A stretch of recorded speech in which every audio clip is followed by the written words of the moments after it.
Hi అండి, welcome back to our channel. ఈరోజు మన ఛానల్లో ఈవినింగ్ స్నాక్స్ కోసం బియ్యం పిండితో తయారు చేసుకునే పప్పు చెక్కలు ఎలా తయారు చేయాలో మీకు చూపిస్తున్నాను.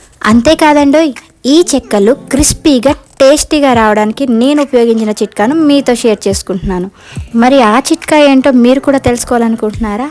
అయితే ఈ వీడియోని స్కిప్ చేయకుండా పూర్తిగా చూడండి. ఈ పప్పు చెక్కల తయారీకి ముందుగా మనకు కావాల్సిన ఇంగ్రీడియంట్స్ ఏంటో చూసేద్దాం. కేజీ పొడి బియ్యం పిండి, పచ్చిమిర్చి, అల్లం, కరివేపాకు, వేడి నీళ్ళు, ఉప్పు, ఆయిల్, పచ్చెనపప్పు, కారం, ఇంకా వాటితో పాటు కొద్దిగా వెన్న. ముందుగా పచ్చిమిర్చి ఇంకా అల్లం రెండూ కలిపి మెత్తటి పేస్ట్ అయ్యే వరకు మిక్సీ పట్టుకోవాలి. తర్వాత ఈ పచ్చిమిర్చి అల్లం పేస్టు, కరివేపాకు, పచ్చెనగపప్పు, కొద్దిగా వెన్న, సరిపడినంత ఉప్పు వేసి పిండిని కలుపుకోవాలి.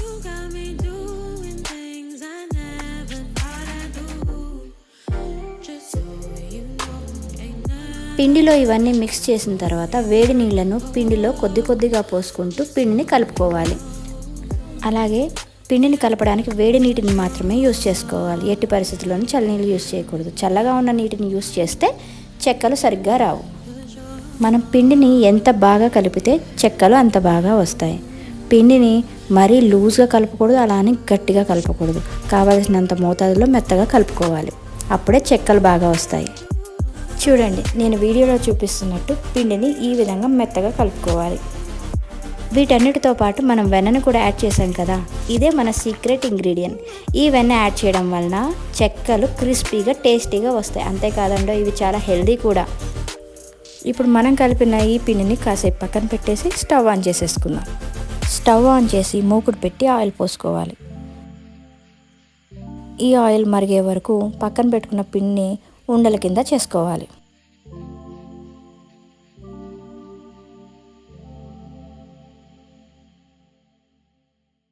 ఇప్పుడు ఈ ఉండల్ని పూరి ప్రెషర్లో పెట్టి మెల్లగా ఒత్తుకోవాలి. ఇప్పుడు ఈ చక్కెర తీసి ఆయిల్లో వేయాలి. గుర్తుపెట్టుకోండి, ఆయిల్ మరగకుండా వేస్తే చెక్కలు ఎప్పుడైనా సరే ఆయిల్ పీల్చేస్తాయి. కాబట్టి నూనె బాగా మరిగిన తర్వాత మాత్రమే చెక్కలను ఆయిల్లో వేయాలి.